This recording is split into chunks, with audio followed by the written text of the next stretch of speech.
Bienvenidos a un programa especial del Sistema de Noticias Tlaxcala. El pasado viernes, en la Ciudad de las Artes, en Apizaquito, se presentaron 2 libros dedicados a los artesanos de Tlaxcala y también sobre la historia de la ex fábrica de textiles de San Luis Apizaquito, ahora Centro de las Artes. El gobernador del estado, Mariano González Harur, estuvo presente en la presentación de estos 2 libros y por la trascendencia de los trabajos, le llevamos a usted las 2 presentaciones correspondientes.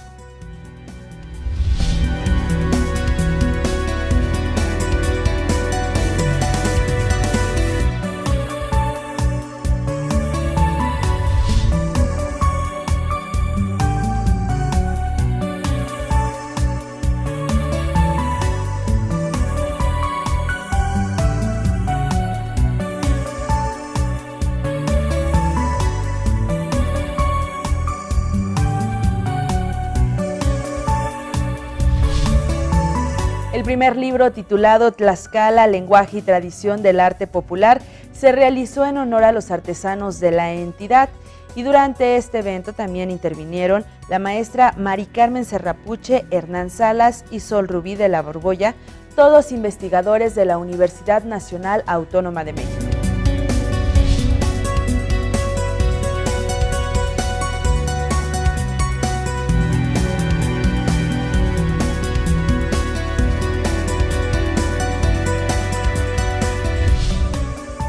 Para un arqueólogo dedicado a entender las formas de vida, costumbres y actividades de comunidades pretéritas, un libro como el que se presenta hoy no deja de emocionar. Ante todo por la puesta en valor, originalidad y la singular estética de las creaciones artesanales, pero más aún por el magnífico y valioso testimonio de procesos de producción, de usos y costumbres asociados al arte popular y a la continuidad de la cual tenemos palpables evidencias arqueológicas. Impresa esta en texturas, formas y símbolos que conservan de manera vital y vibrante la historia y dignidad de las comunidades tlaxcaltecas. Los arqueólogos, en nuestra metodología de trabajo de campo, también podemos estudiar la evidencia desde la perspectiva de la etnoarqueología. Observamos la conducta de los grupos sociales contemporáneos desde una perspectiva arqueológica. Seguimos y monitoreamos a detalle la producción artesanal, tratando de generar modelos que nos permitan comprender mejor los eventos y actividades que quedan en el registro arqueológico y que con ello tenemos mayores elementos para su interpretación. En este ejemplo, extraordinariamente ilustrado, es posible evidenciar que los sistemas de producción en la diversidad de las artesanías tlaxcaltecas de una u otra forma han perdurado a lo largo de los siglos, con claras huellas de aquella mano ancestral que descubrió y perfeccionó la elaboración cerámica, el trabajo de la lapidaria, la elaboración de las canastas, de las esteras, de los petates. Imaginemos que estamos en el pórtico de una casa campesina, de un caserío en torno al gran conjunto arquitectónico de Xochitecalcacastla, hace ya más de 2000 años. Sus apisonados de dodo y una techumbre de 2 aguas. En el solar de esta casa se encuentran las áreas donde se disponen a trabajar en sus diarias actividades aquellos milenarios talleristas. Son vecinos que se dedican a diversas especializaciones. Unos trabajan preciosas piedras verdes, en otro patio hacen objetos de obsidiana y en uno más tienen una industriosa talla de hueso. Se organizan en una cooperación colectiva. Las redes de intercambio proveen de materias primas y más allá de la casa, los miembros de una familia trabajan con sus parientes y amigos. Como bien lo muestra este libro, la tradición familiar permanece entre todos ustedes, los artesanos tlaxcaltecas.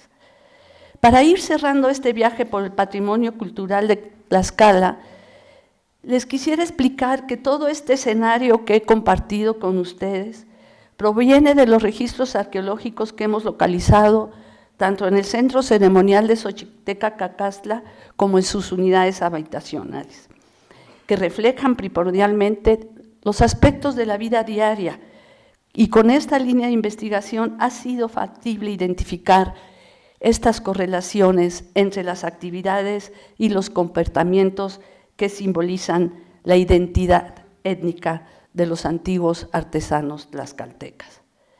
Para mí ha sido un privilegio formar parte de los jurados en los numerosos concursos que ha organizado tan atinadamente mi amigo y colega, el maestro José Luis Mastranzo. He aprendido a distinguir y a entender el trabajo artesanal, así como a conocer a los artesanos que son el motivo fundamental de este testimonio publicado. Felicito también al señor gobernador por el apoyo que ha dado al gremio de los artesanos y espero que la participación de los investigadores de la UNAM continúe en esta relación de enseñanza y aprendizaje. Felicito también a todos los participantes en esta obra que considero necesaria para seguir rescatando y difundiendo el conocimiento y habilidades de los artesanos tlaxcaltecas, con el respeto de su sabiduría tan propia y favoreciendo incluso su base económica y el manejo sustentable de recursos. Es en estas manufacturas e iniciativas que la tradición se une con la modernidad, abriendo brecha, enfrentando el futuro que se espera sea mejor para todos los tlaxcaltecas. Esperamos que este libro sea una contribución para ello. Y ya se cita una sabia voz en una de sus páginas de uno de los artesanos, haciendo justa referencia al patrimonio vivo que es la producción artesanal. Dichos que muy bien se aplican en este libro, Tlaxcala, lenguaje y tradición del arte popular. Y dice, la belleza le viene por añadidura, su belleza es inseparable de su función, son hermosos porque son útiles. Muchísimas gracias. Esto me permitió ser testigo de un gran trabajo en favor de los artesanos y del fomento a la actividad artesanal. Aprendí mucho de la belleza de las piezas, así como de la vida cotidiana de los tlaxcaltecas y en particular de los artesanos y artesanas, muchos de los cuales están aquí presentes. El libro que hoy tenemos en nuestras manos es una gran obra que enaltece la riqueza cultural de Tlaxcala, coordinado de manera tan profesional como ha sido el trabajo de todos estos años a cargo de la Dirección de Artesanías del Estado por parte del maestro Sánchez Mastranzo y de la historiadora Virginia Polvo, sumado en este libro a las imágenes captadas por la mirada de Michel Sabé. El detalle con el que se pueden apreciar los colores, las texturas, las formas, los materiales, los diseños, las temperaturas, los aromas, el gusto y las manufacturas contenidas en este libro, a nadie deja indiferente. A partir de esta publicación, podemos adentrarnos en la esencia tlaxcalteca que alberga esta multiculturalidad, ese abanico de culturas y ese mosaico social en toda la riqueza de sus creencias, mitos, tradiciones e innovaciones. Paradójicamente, este libro permite distinguir la historia y la tradición al mismo tiempo que la modernidad tlaxcalteca. Su proyección, su inserción en la nación, en el mundo actual, impensable sin la belleza de estas colecciones, imposible sin la utilidad de sus manifestaciones, inevitable para proyectar el devenir. Nos toca enfrentar un mundo, nos toca enfrentar una humanidad que cada vez con más fuerza necesita darle sentido a la vida humana, valorar el trabajo y engrandecer las relaciones comunitarias. Aquello que solo puede transitar a través de objetos materiales que representan el espíritu de un pueblo, la fuerza de su historia y las ilusiones de la gente. Por eso es tan importante fortalecer y reproducir la identidad. La identidad es el conjunto de repertorios culturales interiorizados en representaciones, valores, símbolos y territorios, a través de los cuales las personas individuales o agrupadas se reconocen entre sí, demarcan simbólicamente sus fronteras y se distinguen de los demás en una situación determinada. Todo ello en contextos históricamente específicos y socialmente estructurados. Por el contrario, debilitar la identidad vulnera entonces el ejercicio de los derechos económicos, culturales y sociopolíticos. Este libro es un compendio que expresa lo que las manos y el ingenio de los hombres pueden lograr con las fibras y enseres más sofisticados que la naturaleza nos otorga. En la confección de textiles, en la modelación alfarera y orfebre, en el uso de cantera y piedra, en el labrado de maderas, hierro y pieles, en el manejo de los tintes y texturas, semillas y granos, imaginarios y emociones. Este libro, centrado en las artesanías, es una obra que permite a los lectores profundizar en la cultura de Tlaxcala. Expone las relaciones con el entorno, las interacciones entre los seres humanos, entre los pueblos y entre las diferentes especies. Nos enseña un orden, nos habla del medio ambiente y de su gente. Nos demuestra que la cultura es más fuerte que las ideologías y las creencias. Los autores del libro han tenido el cuidado de no dejar pasar ningún detalle. Los nombres de lugares, de las disciplinas y de casi un centenar de artesanos y artesanas, jóvenes y mujeres, niños y niñas. Un gran detalle, porque la historia la construyen personas de carne y hueso, con pasado y con presente, con sueños, con emociones, con pertenencias, con nombres y apellidos. Con esta lectura, hoy podemos observar Tlaxcala de otra manera. En el renovado Museo de Artesanías y a través de este libro, podemos comprender el Estado como un gran taller, donde cada uno, desde su disciplina, desde su trabajo, desde su posición y lugar, con sus herramientas, materiales e ingenio, contribuyen a enriquecer la cultura, a dignificar sus vidas y embellecer aún más al Estado de Tlaxcala. Muchas gracias y felicidades. Quiero resaltar dos características que tiene especialmente este libro. En primer lugar, es un libro hermoso. Su estructura, su diseño, las imágenes, por lo que es necesario, además de felicitar a los autores de los textos, a quienes tomaron las imágenes y a quienes diseñaron el libro. Los textos también y las imágenes no solo resaltan el valor estético de las piezas artesanales, sino que le dan voz e imagen a los artesanos, a los portadores de la tradición. Y eso es muy importante. Hay muchísimos libros en este país que hablan sobre las expresiones artesanales, sobre la producción artesanal, pero muy pocos le dan la voz a los artesanos, a quienes finalmente son quienes portan la tradición. Otros elementos únicos de este libro es que es un estudio inédito de la producción artesanal del Estado, que bien hacía falta. Aunque el índice está planteado por ramas artesanales, en realidad es un recorrido histórico de técnicas de producción y acabado, de materias primas, de formas, usos, productos y de la geografía al ubicar por municipio y localidades la producción artesanal. No deja de plantear algunos problemas principales con respecto a esta producción, en especial las relaciones que se dan por la pérdida del oficio y a la vigencia de algunos objetos, como en el caso de las cubas, castañas, barriles para la preparación del pulque. Como bien lo dice en la introducción del libro, el arte popular del Estado y de la región ha estado vinculada desde su origen a las manifestaciones culturales y a la geografía, a la flora y a la fauna, y como toda expresión de la cultura va cambiando con el tiempo. En el arte popular de Tlaxcala se encuentran sus raíces indígenas, pero también la huella de todos aquellos grupos que han llegado a este territorio desde la época prehispánica hasta nuestros días.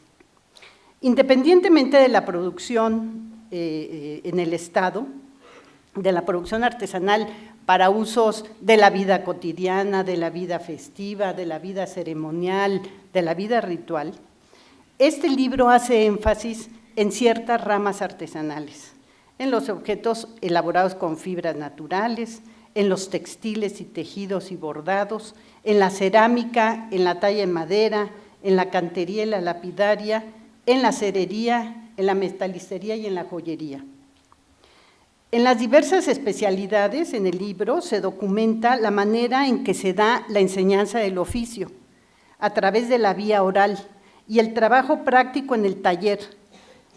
Hace especial énfasis en la innovación que queda documentada, sobre todo porque la mayoría de las veces esta innovación está dada por los propios artesanos. También se menciona cómo a través de los concursos artesanales se logró el rescate de ciertas piezas, como las ocarinas y los silbatos, y lo hemos venido viendo en los últimos concursos artesanales. Deja el testimonio de cómo algunos objetos de arte popular que actualmente se elaboran en el Estado llegaron de otras regiones, como el trabajo del ónix y ciertos tipos de joyería. Así como también cómo existen todavía en Tlaxcala talleres artesanales en que la organización y los métodos seguidos guardan gran parte de la tradición del siglo XVI, como es el caso de la elaboración de las campanas. Finalmente, no quiero dejar de mencionar la amplia bibliografía que fue consultada para la elaboración de los textos, aunque la experiencia del trabajo de la Casa de las Artesanías en este periodo de gobierno queda también plasmada en los textos mismos. Siendo una edición bilingüe, para el lector del idioma inglés no sé qué tan difícil le será leer los textos en color rojo, así como me faltó la numeración de las páginas. Pero verdaderamente deseo que esta hermosa edición pueda ser publicada en un formato menos lujoso para que pueda tener una mayor distribución, para que esté en las aulas de las escuelas de Tlaxcala, en las casas, en las bibliotecas para los investigadores y los académicos, en los talleres artesanales y como fuente de información para los turistas. También creo que puede ser una fuente de información importante para las autoridades que vienen, pues en él se marcan muchas de las políticas públicas a seguir con respecto al fomento de las artesanías. El libro está escrito en un lenguaje sencillo y accesible para todo público. Felicidades por esta obra, que viene a contribuir al conocimiento de la diversidad, la creatividad y la valoración que la producción artesanal tiene en el país. Muchas gracias. Y después de escuchar las intervenciones de los investigadores de la UNAM, el director de la Casa de las Artesanías, José Luis Sánchez Mastranzo, agradeció su participación en la integración y edición de este libro. La edición de este libro es el resultado de la importancia y el trabajo decidido del gobernador del Estado, licenciado Mariano González Arur. Ha emprendido en favor del arte popular tlaxcalteca, así como la del cariño y sentimiento que ha profesado por los artesanos, para quienes siempre ha buscado su desarrollo integral. Reciba un agradecimiento muy especial por su confianza y su trabajo en favor de este proyecto a la licenciada Mariana González Follón, presidenta honorífica del Sistema Estatal para el Desarrollo Integral de la Familia, DIF.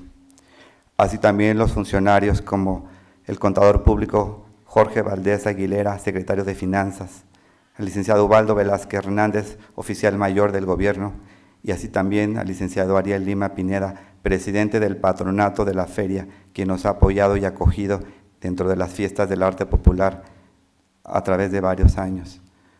Asimismo, la Secretaría de Desarrollo Económico y Turismo, institución junto a la cual hemos emprendido acciones con gran beneficio para la promoción y difusión del sector artesanal. Un agradecimiento especial a un amigo que siempre ha estado con nosotros y que es un luchador social, amigo entrañable del arte popular y que nos ha dado respaldo y que nos alentó para consumar este sueño, el ingeniero Carlos Rojas Gutiérrez. Agradecemos también aquí presente a la doctora Mari Carmen Serra Puche, doctor Hernán Quintanal, y así también a los amigos que se encuentran presentes. Agradecemos la colaboración de las artesanas y artesanos, quienes de forma generosa compartieron sus vivencias, su sentir y sus conocimientos, que hoy quedan plasmados en la presente publicación. De igual forma, agradecemos las facilidades que nos otorgaron para entrar a sus talleres y a sus casas. Este libro es también un agradecimiento y un homenaje especial para las artesanas y artesanos que ya no están entre nosotros, pero que siguen existiendo gracias al patrimonio cultural que nos han legado. Agradezco muy especial a la maestra Virginia Polo Escobar, quien mantuvo la disciplina para escribir este libro, y así también a la maestra Cristina Raya, quien escribió conjunto con el doctor Hernán Quintanal. Asimismo se encuentra reflejada la labor de todo el equipo de trabajo de Casa de Artesanías del 2011 al 2016, institución que consiguió cumplir con cabalidad su propósito de fomentar, promover y difundir, y en algunos casos rescatar la producción artesanal de la entidad en actividades de precedentes con gran éxito.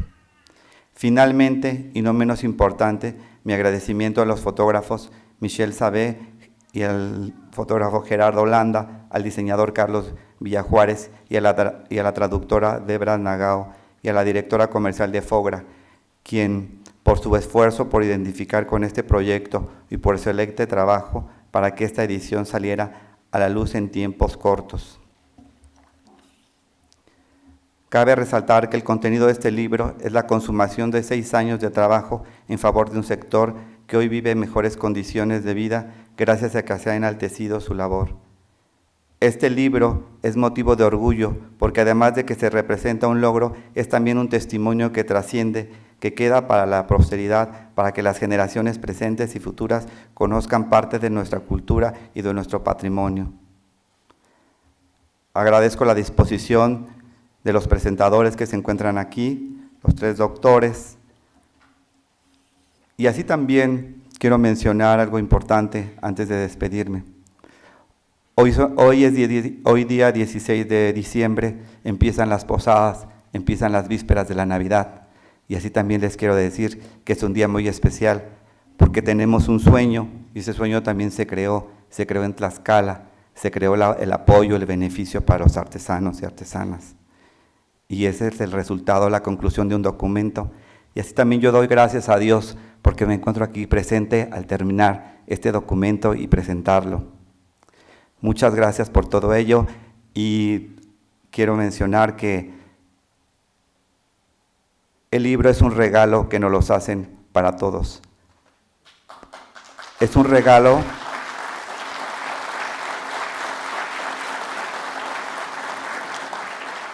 que no solamente se le hace a Tlaxcala, es un regalo que se le hace a México y a todos los artesanos. Muchas gracias.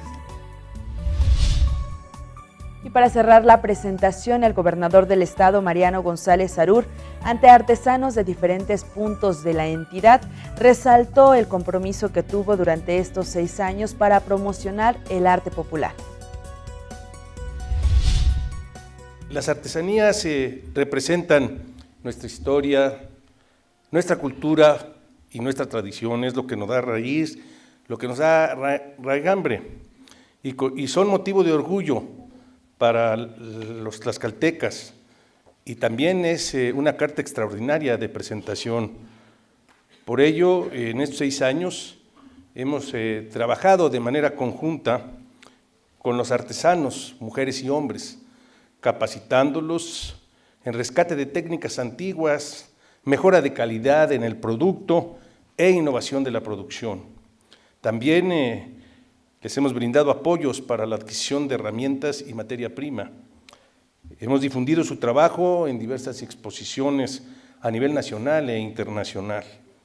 Ampliamos de 6 a 8 los concursos estatales de arte popular.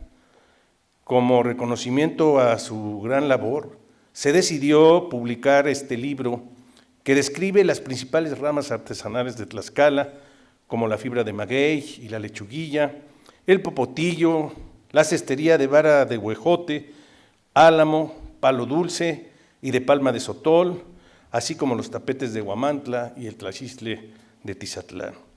Se destacan los textiles de Santana Chautempan y de San Bernardino Contla, como los harapes, mantas, cobijas, ponchos, colchas, rebozos, jorongos y tapetes.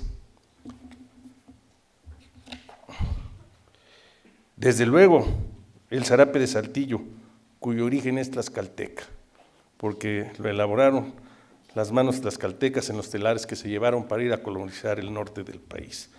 También narra cómo se elaboran el barro bruñido y esgrafiado de Atlapa y los alfares de San Pablo del Monte.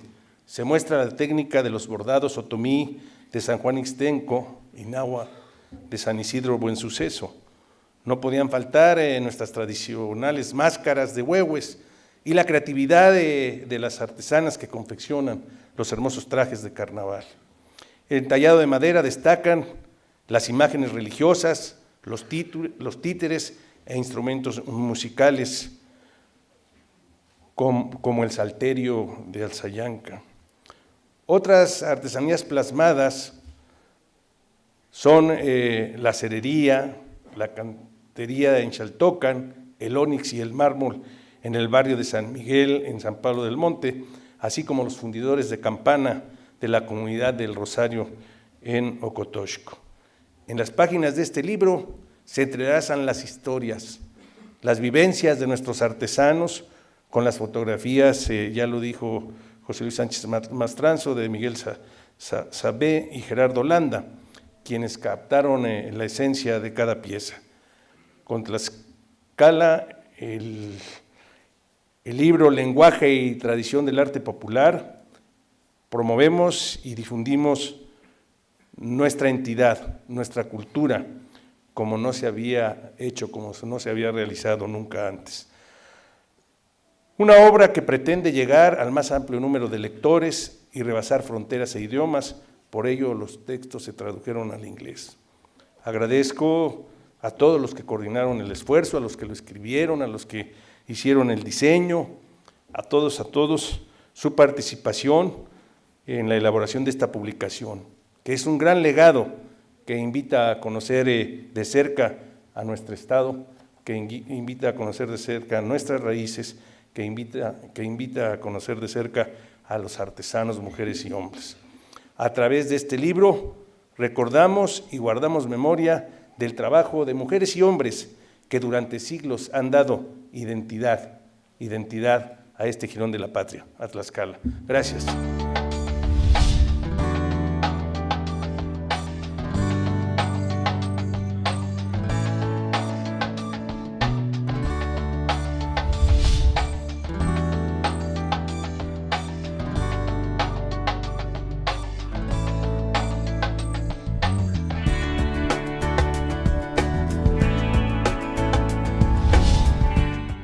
Posteriormente y también en el Centro de las Artes se presentó el libro Memoria y Olvido, San Luis, fábrica de hilados y tejidos de algodón, del maestro Cornelio Hernández Rojas.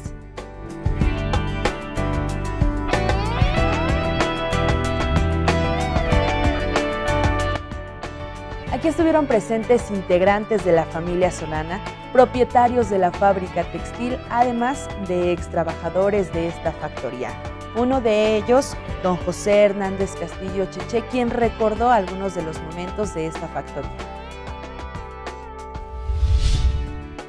Para nosotros, Apizaquito, la fábrica, pues sí es de memoria y desde luego nunca lo será y nunca estará en el olvido de nosotros, los que trabajamos hace 70 años en este lugar. Bueno, en mi caso, pues yo tenía poco menos de 20 años, porque acababa de regresar del ejército, en 1945-46. Estuve encuadrado en las filas del ejército en tiempo de la Segunda Guerra Mundial. Bueno, regresé con un grado de sargento, que es a lo más que se podía llegar, pero traje también la medalla de perseverancia, como muchos tlaxcaltecas. 82 tlaxcaltecas fuimos en aquel tiempo encuadrados en la 3ª División de Infantería. Bueno, y de ellos, desde luego, pues muchos amigos de Apizaco, a quien conocimos, amigos de Coapiaxtla, de Alzayanga, de Calpulalpan especialmente también, muchos de ellos. Y la sorpresa sería que cuando nosotros regresamos de haber cumplido con aquel servicio obligatorio en tiempo de la guerra, claro, teníamos 18 años, 19 años ya para cumplirlos al salir en 1946, y en mi caso, yo trabajaba en el taller de mi padre. Está aquí con nosotros mi hermano Alfonso, que también trabajó en ese lugar, y conocíamos lo que era la fundición, lo que era moldear una pieza, tornearla. Apenas si conocíamos la fresadora, nosotros no la teníamos, pero conocíamos a dónde estaban. Una fresadora muy importante que pertenecía a la familia Solana, que estaba en la fábrica de cables y cordones en Apizaco. Y ahí trabajábamos los sábados y los domingos, trabajábamos en aquel lugar. Les decía que la sorpresa al llegar a este lugar, porque quien me invitó fue el señor José Hernández Díaz, él era líder de la CROM, y le encargaron al fallecer el tornero de titular del torno que yo manejé después. Entonces le dieron pues la encomienda de buscar alguna persona que supiera manejar los tornos y la fresadora. Entonces en ese tiempo, pues hoy es muy común ver los tornos automatizados, digitalizados, pero en aquel tiempo eran tornos convencionales en los que había que hacer la cuenta para saber qué engrane había que cambiarle al torno para darle determinada hilos por pulgada en las cuerdas, en las roscas que teníamos que hacer. Entonces él me presentó precisamente con don Javier, don Luis Javier, su hermano Fernando, que era más joven, yo lo recuerdo, y conocí también a su señor padre.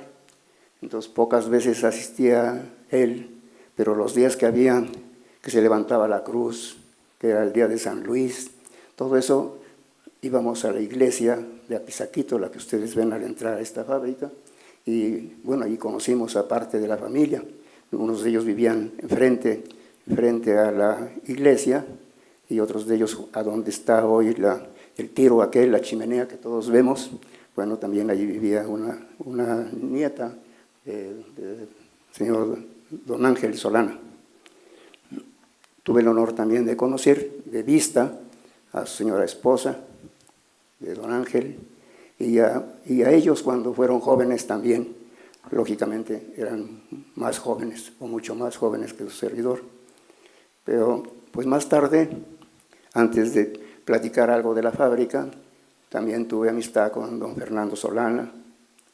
Él, cuando fue secretario de Relaciones Exteriores, y por el conocimiento que teníamos de él y podíamos saludarlo a donde lo encontrábamos con toda la confianza, porque lo conocimos casi niño en esta fábrica, siendo secretario de Relaciones Exteriores, pues él tuvo la atención de obsequiarme una obra de los cancilleres de México, a través del oficial mayor de la Secretaría de Relaciones, que era un guamantleco, el licenciado Roberto Salcedo Aquino. Entonces conservo esa obra, que es una obra empastada en piel. Creo que la biblioteca de este lugar, de este Centro de las Artes, la debe tener también en un lugar de honor. Y bueno, me hizo favor de obsequiarme aquella obra tan importante de los cancilleres de México, una obra en la que la primera página, el primer canciller de México, es un notable tlaxcalteca, José Manuel de Herrera, doctor José Manuel de Herrera, teólogo, secretario particular de Morelos, canciller con Iturbide, ministro de Justicia con Vicente Guerrero. Bueno, una serie que para los tlaxcaltecas es un honor tener un personaje como él. Pues él es el que inicia esos 2 volúmenes de aquella obra que me obsequió don Fernando. Lo conocí también como secretario de Relaciones Exteriores, ya comenté de Relaciones Exteriores, pero como secretario de Educación. En Huamantla, como en todos lados, hubo problemas en una escuela secundaria, la secundaria Moisés Sáenz. Y con algunas niñas y algunos maestros de aquel tiempo de triste memoria, que no quisiera recordar sus nombres, desde luego. Pues yo era presidente de la Sociedad de Padres de Familia, y Ezequiel Ramírez, secretario, Rigoberto Martínez, el tesorero, y tuvimos que enfrentar al sindicato, a la propia secretaría, para que se corrigieran aquellas anomalías de algunos maestros que habían cometido faltas con nuestras niñas de la secundaria Moisés Sáenz durante 2 años que fuimos en la Sociedad de Padres de Familia. Como en el Estado no lográbamos la atención debida para que aquellos maestros fueran suspendidos o consignados como lo merecían, tuvimos que dirigirnos a la Secretaría. Estuvimos allá en las calles de Argentina a las 12 o 1 de la mañana, que salía él de su trabajo, nos atendió, me conoció, y ¿qué andas haciendo por acá? Porque me decía por mi apodo, porque así me conocían todos los obreros de esta fábrica. ¿Qué anda haciendo, Chiché, por acá? Pues bien, venimos a saludarlo. Y les pusimos nuestro problema que teníamos. Regresó a su oficina con nosotros, mandó a traer al jurídico de la Secretaría, y aquellos 4 maestros fueron suspendidos y consignados 2 de ellos. Bueno, es una cosa lamentable que se tiene que mencionar, porque fue una atención de un secretario de Educación para un simple ciudadano que iba a pedir justicia.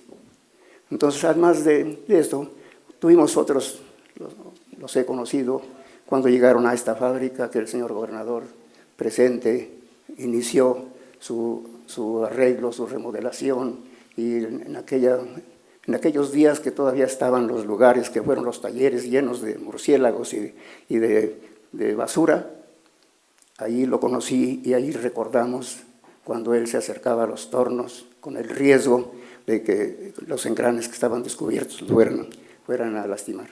Bueno, es muy largo, sería muy largo hablar de ellos, porque tuve el honor de conocerlos y saber de su don de gentes. Pero como obrero en esta fábrica, ya decía, al regresar del ejército, pues teníamos nuestro trabajo en nuestro propio taller, sabíamos fundir, sabíamos tornear, sabíamos hacer varias cosas, fresar no, porque no teníamos la fresadora, pero entonces me hice cargo de un torno convencional de 4 metros o 4 metros y medio, y en él torneábamos los rodillos. Aquí me parece ver 2 o 3 caras conocidas de personas que estuvieron en ese tiempo.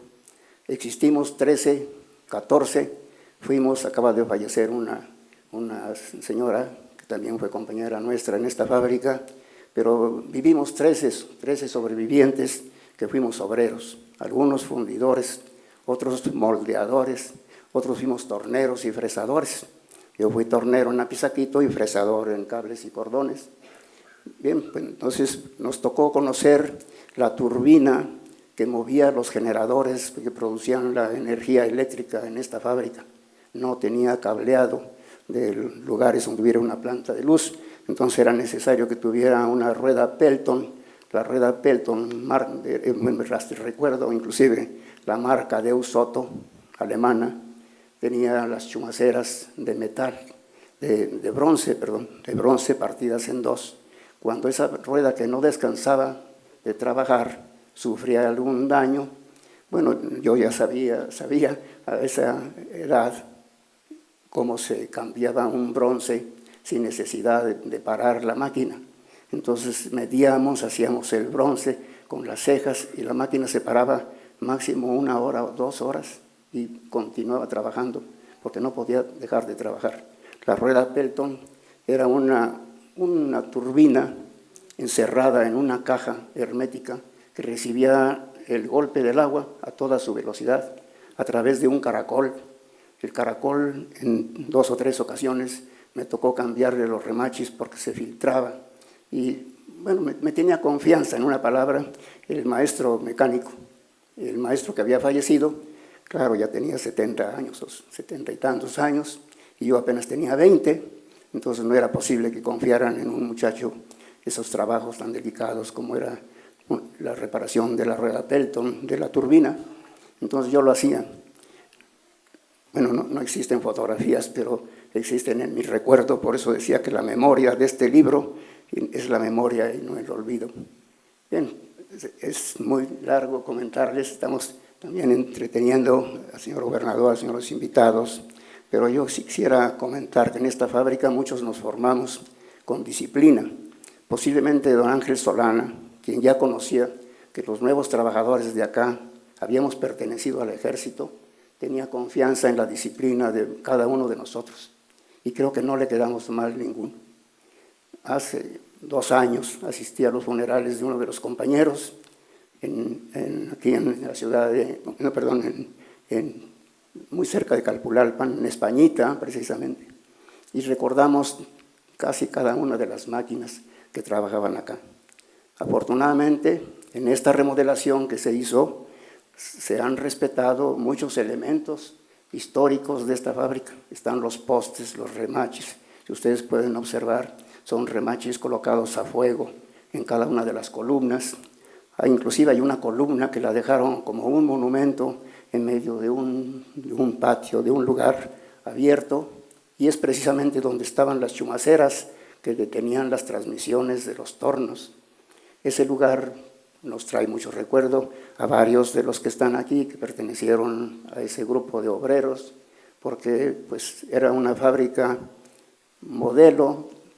Después de la Trinidad, creo que no había tornos más precisos que los que tenía esta fábrica de Apizaquito. Había un cine en Apizaco, que se rompía la la cruz de Malta, que es una pieza de precisión, de alta precisión, y que no la había, eran aparatos alemanes, los proyectores. Entonces le encargaban a la fábrica de Apizaquito que hiciera lo posible por hacer la rueda Pelto. Entonces logramos en uno de estos tornos hacer la cruz de Malta que usaba el cine de Apizaco. Con esto pues es únicamente un muy breve recuerdo de lo que nosotros hacíamos en esta fábrica, tornear los rodillos de los estampados. Torneábamos no nada más los de esta fábrica, sino los de la Trinidad y de otras fábricas. Entonces esta fábrica para mí fue una fábrica modelo que afortunadamente, vuelvo a repetir, conserva muchos de los elementos, pues gracias a la remodelación que ha dirigido afortunadamente el señor gobernador y los señores Solana, de quien tengo gratos recuerdos. Muchas gracias. El autor del libro, el antropólogo Cornelio Hernández Rojas, destacó la importancia de conservar la historia de este espacio arquitectónico que hoy en día es sede del Instituto Tlaxcalteca de la Cultura. Agradezco al gobierno del estado de Tlaxcala, al señor gobernador, el que hayan priorizado registrar parte de esta memoria de obreros que laboraron en esta fábrica y que afortunadamente aún se encuentran con nosotros. Agradezco también la presencia del señor secretario de Educación Pública, de don José Hernández Castillo, del señor presidente municipal de Apizaco y desde luego de don José Luis Solana. ¿Por qué memoria y olvido? Cuando nos encargan a que realicemos un trabajo sobre lo que fue la historia de la fábrica de San Luis Apizaquito, nos encontramos a que aún se encontraban algunos obreros, pero ya de edad muy avanzada. Uno de ellos, que se encuentra aquí con nosotros, don Rodolfo Mellado Alvarado, de 89 años. Don Joel González Pedrosa, es uno de los más jóvenes que se encuentran con nosotros. Don Miguel, que vive aquí frente al Centro de las Artes, a sus 95 años, ya no le es posible acompañarnos, me dijeron que a ver si podían traerlo. Doña Guadalupe León Paquini, que tenía que ir a una consulta médica. Doña Enedina Campos Salinas, doña Enedina, que la entrevisté todavía en el mes de abril de este año, falleció hace 2 meses. ¿Sí? Doña Adelia Mejía Hernández, ella tiene 80 años, ya no puede acompañarnos porque tuvo recientemente una enfermedad que le impide estar con nosotros. Don Miguel Herrera, decía, de 94 años, doña Josefina Torres Herrera, de 89 años, don José Hernández Castillo, que por cierto mañana cumple 90 años, don Pedro Picasso, a sus 93 años también le es imposible acompañarnos, doña Carlota Pedrosa Hernández, que se encuentra afortunadamente con nosotros, don Román Pedrosa Hernández a sus 93 años, también por aquí vi a don Román. Mario Camacho Ceballos, no sé si se encuentre aquí con nosotros, también su estado de salud le impide desplazarse con facilidad. Y Juan Vázquez Vázquez, hijo de un obrero que trabajó aquí con nosotros. De todos ellos consideré prioritario realizar los testimonios de lo que había sido parte de su vida en esta fábrica. Estaba la otra vía, consultar los archivos en el Archivo General del Estado, el archivo que afortunadamente resguardó don José Luis, pero dijimos, los documentos todavía van a esperar un rato más. Estas personas que espero que nos duren todavía décadas, no solamente algunos años más, pero sí consideré conveniente registrar los testimonios de ellos, sus vivencias, y a través de ellos aprendí a conocer a don Ángel Solana, de tal manera que cuando tuve acceso a una fotografía de él, yo ya lo conocía. Recuerdo cuando don Rodolfo me decía que era muy juguetón con ellos cuando eran niños, con el bastón los jalaba del cuello y les daba monedas. Y con su sombrerito, decía don Rodolfo, cuando veo la fotografía yo ya conocía a don Rodolfo. A través de este trabajo me permitió también conocer cuáles eran las condiciones laborales de aquellos años en las primeras décadas del siglo XX. También conocer cómo ha ido cambiando la interrelación que se establece entre patrones y obreros. Decía don Joel, ahora es muy complejo llegar a los administradores de una empresa. Antes había que formarse, pero finalmente tenía uno acceso a dialogar directamente con los administradores de una empresa. Hoy es casi imposible. Me permitió también saber cómo para entonces existía un contacto directo entre el patrón y el obrero. El patrón, y en el caso de don Ángel y su esposa, que siempre estaban muy atentos a la situación, al estado de salud de sus trabajadores, por lo menos los que eran directivos en los talleres, los responsables de los telares, ¿sí? Que eran personas que se venían especializando y después de muchos años alcanzaban ese nivel. Me permitió también saber cómo convivían, sobre todo el día 3 de mayo, cuando rendían culto a la Santa Cruz, una cruz que, por cierto, me decía don José que él tuvo la fortuna de elaborar, y solamente nos queda un ejemplar que se encuentra con algún familiar de los señores Solana allá en Sinaloa, me parece, pero don José elaboró una cruz de ellas. Me permitió también saber cómo era el entorno de San Luis Apizaquito, esta biodiversidad que por diversas circunstancias ha venido perdiendo, pero ellos, don Román, mantiene muy vivo este recuerdo, sobre todo de las actividades que hacían en la laguna, de cómo se fueron sembrando las primeras especies de peces para que San Luis Apizaquito también pudiera practicar esta actividad, además de la actividad textil que tenemos aquí, o que tuvimos aquí en esta fábrica. Hoy, afortunadamente, ha sido transformada, ha sido rehabilitada, restaurada cuando ha sido necesario para resguardar el Centro de las Artes, y seguramente aquí se gestarán nuevos testimonios que algún día alguien ha de registrar en algo similar a memoria y olvido. Muchas gracias. El gobernador del estado, Mariano González Arura, agradeció a la familia Solana por su contribución a Tlaxcala y también reiteró la importancia de este espacio de creación y difusión de la cultura de Tlaxcala. El 2010, caminando por el Paseo de la Reforma en la Ciudad de México, en ese tiempo Distrito Federal, nos encontramos Luis Javier Solana y su servidor. Yo tenía ya muchos años de conocer a Fernando, que en paz descanse, y a Luis Javier. Y me dijo, Mariano, y alcé la vista, seguro iba yo distraído, y ¿qué pasó, Luis Javier? ¿Cómo te va? Y dice, oye, le vendimos al gobierno del estado la finca de lo que fue la fábrica de San Luis Apizaquito. Y me están llamando para que vaya a firmarles no sé qué, algún documento.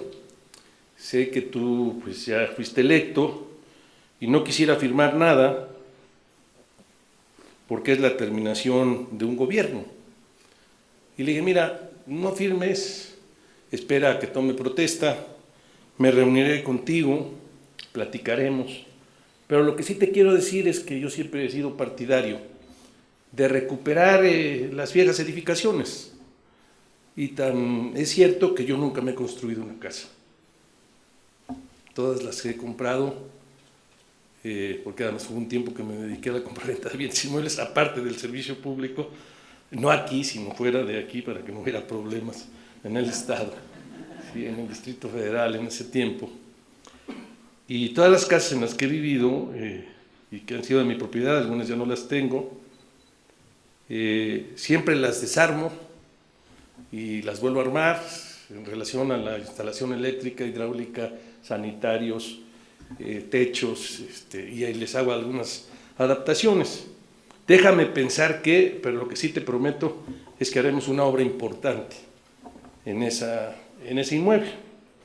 Qué bueno que no vino a firmar, porque les quiero decir que se querían robar el inmueble. Y que además todavía estamos en el pleito, porque aparentemente se tiró una escritura, se falsificó la firma del apoderado legal de los hermanos Solana Morales. Y bueno, pues ahí estamos todavía en el pleito. Ellos ya se desistieron de que no se realizó realmente la compraventa, sin embargo siguen presentando recursos y no podemos terminar con estos juicios interminables en donde pues yo me conduelo verdaderamente de la ciudadanía común y corriente. Si el Ejecutivo de un Estado, el gobierno de un Estado, no logra sacar adelante los problemas jurisdiccionales, pues imagínense ustedes cómo será la ciudadanía común y corriente. Pobre gente. Y porque además, pues realmente, tanto los aspectos jurisdiccionales, estatales como federales, están para tutelar a la ciudadanía. Y en este caso, deberían de tutelar los intereses del gobierno. Pero pues la verdad es que los abogados tienen, aquí está Carlitos, que es muy buen abogado, tienen una biblioteca en donde tienen para el sí la mitad de la biblioteca y para el no la otra mitad, y está también la consejera, que los dos han litigado y han sido servidores públicos. Como el derecho no es una ciencia exacta, sino es de interpretación, entonces pues cada quien interpreta como mejor le conviene a las circunstancias, y dependiendo si es parte defensora o si es acusada, ¿verdad? Acusatoria. Entonces, bueno, después ya platicando con Luis Javier en fechas posteriores y con Fernando, pues les dije, miren, vamos a tratar de que el Instituto Tlaxcalteca de la Cultura se pase de Tlaxcala a San Luis Apizaquito. Aquí encontré al principio resistencia de algunos de los artistas, de los creadores, dentro del mismo gabinete, que me decían, oye, ¿cómo vas a sacar la cultura? Es la capital. Pues sí, pero la capital no tiene traza urbana. La capital, su vocación es otra. Su vocación es turística, su vocación, tenemos que sacar la cultura. Y si hay mucha gente que viene de otras partes del estado a la capital, pues van a poder ir al centro del estado, que es Apizaco. Van a ir a San Luis Apizaquito, que fue anterior a Apizaco. Y con mis amigos de la Universidad Nacional Autónoma de México, en este caso con Javier Cortés, con Jorge Tamés, que en ese tiempo era el director de la facultad, solicitamos una audiencia con quien era en ese tiempo el director de Conaculta y que después ha sido el primer secretario de Cultura del Gobierno Federal, Rafael Tovar y de Teresa, quien ya murió, y él fue el que lo bautizó como el Centro de las Artes. Me dijo, mira, si me pides para un instituto de cultura no te puedo apoyar, pero si le ponemos un Centro de las Artes, entonces sí te podría apoyar. No quiero faltarle a su memoria, pero nunca recibimos un peso de apoyo ni de Conaculta ni de la Secretaría de Cultura. Vino una sola vez y me dijo, oye, esto es extraordinario, déjame ver, pero exactamente por los problemas que se tienen jurisdiccionales no me podía apoyar. No me lo dijo abiertamente, pero yo lo entendí. ¿Por qué? Porque todavía está en juicio el si es propiedad del gobierno del Estado o si no es propiedad del gobierno del Estado. Y entonces ahí es donde empezamos a crecer el proyecto, con las ideas de Jorge Tamés, con las ideas de la exdirectora del Instituto Nacional de Antropología e Historia, María Teresa Franco, con cuando vino Rafael Tovar y de Teresa aquí, con algunos comentarios que me hacía Fernando, que me hacía Luis Javier, y tiene razón José Luis, todavía el año pasado, a finales del año pasado estuvo aquí Fernando, viendo cómo íbamos con el avance, porque además no fue un proyecto que se pudo realizar en unos cuantos meses, se realizó en poco más de 3 años, pero sin embargo siempre con la idea de que esto tenía que estar funcionando, y por eso desde el año pasado pasamos aquí al Instituto Tlaxcalteca de la Cultura, y por eso pasamos también, conforme podíamos, lo relacionado con los talleres de pintura, con los talleres de escultura, con los talleres de grabado, de cerámica, y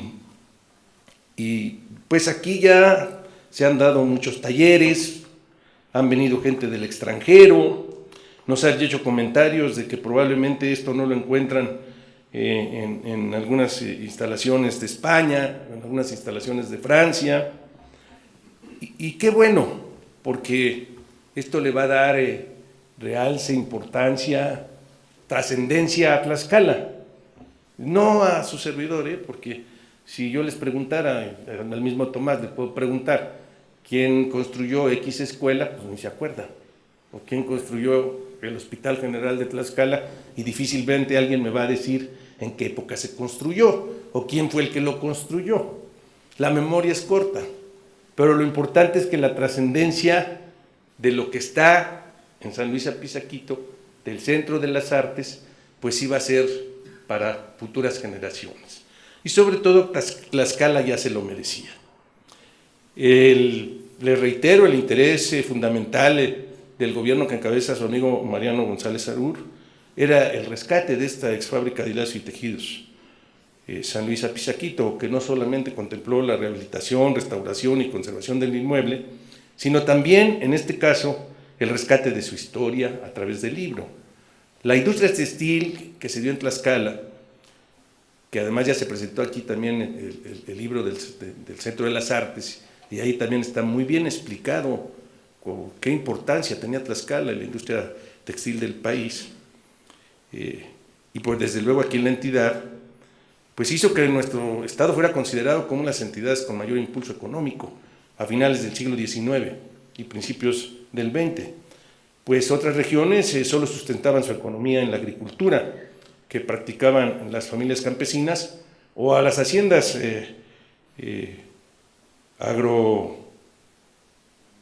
agropulqueras y algunas ganaderas, y el desarrollo de la industria textil requirió de la participación de hombres visionarios, como lo fue don Ángel Solana, quien no solamente con sus socios tenía la fábrica de aquí de San Luis, sino también, lo dijo Cheche atinadamente, la de Cables y Cordones y la de San Diego, en el camino a Santa Cruz.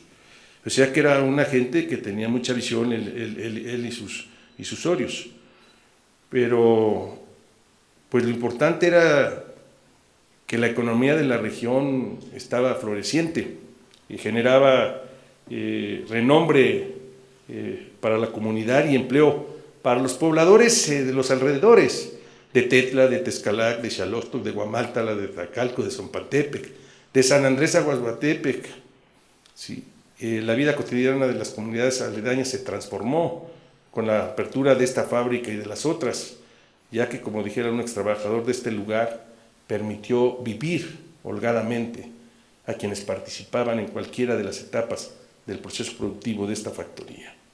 Con el transcurso del tiempo, la innovación tecnológica en la industria, el cierre de mercados y los antagonismos intergremiales que acontecían en nuestro país y en el mundo, hizo que la fábrica concluyera su ciclo en los años 60, que es cuando yo de niño la conocí.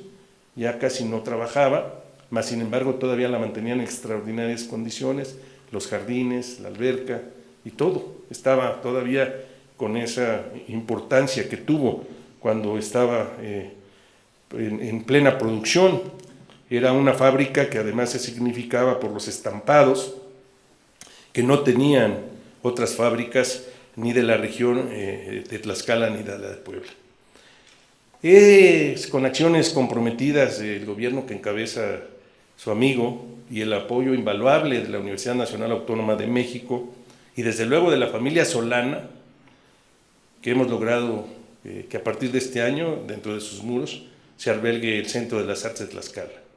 Y ahora aquí, con los hilos de la imaginación, se teje la creatividad de los tlaxcaltecas. Este libro sí, es Memoria y Olvido, San Luis, fábrica de hilados y tejidos de algodón. Es de gran valor testimonial y documental, gracias a sus personajes, a sus fuentes primarias, a sus colecciones privadas de fotografía, a las entrevistas de campo, a sus investigaciones hemerográficas y a los archivos familiares y sociales. Luis Javier tuvo el tino de que un día le dije, oye, ¿por qué no juntas a la familia y que vengan o nos vemos en México? Y entonces fue cuando conocí a José Luis y a sus primas y a su primo Ángel, y ahí es donde también hubo química, hubo empatía entre la familia Solana con diferentes apellidos de segundo y su servidor, ¿sí? O algunas que son de primer apellido que no es Solana, pero el segundo sí es Solana, y después vinieron conmigo hace 2 años a la feria y estuvieron muy contentas y muy contentos. También, pues, aparte de venir siempre cuando estaban en Tlaxcala, pues veníamos a darnos una vuelta para ver cómo iba el Centro de las Artes, pues se maravillaron con lo que es la feria familiar, que la ventana de la artesanía, de la gastronomía, de la industria, del comercio de Tlaxcala. Y pues vamos a tener proactiva la memoria colectiva y vamos a resguardar la historia de lo que hoy es este grandioso Centro de las Artes, tanto con este libro Memoria y Olvido, San Luis, fábrica de hilados y tejidos de algodón, como con el libro que ya editó la Universidad Nacional Autónoma la Universidad Nacional Autónoma de México, el Centro de las Artes. Felicito y agradezco, desde luego en especial, a José Luis, porque él es el que, sobre él también estuve ahí persistente, porque no escribían algunos testimonios familiares para que quedara en el libro de la Universidad Nacional Autónoma de México, y gracias a él pudimos lograr que una nieta, que una parienta y que él escribieran cosas importantes de sus vivencias de niños y de jóvenes en este portento de la industria textil de la primera mitad del siglo pasado. Les reitero que felicito y agradezco a quienes hicieron posible esta publicación, que muestra una pieza importante del pasado de Tlaxcala, pero sobre todo de su presente y de su futuro. Es así como terminamos con esta transmisión especial. Le agradecemos el que nos haya acompañado y lo dejamos con la programación de la televisión de Tlaxcala.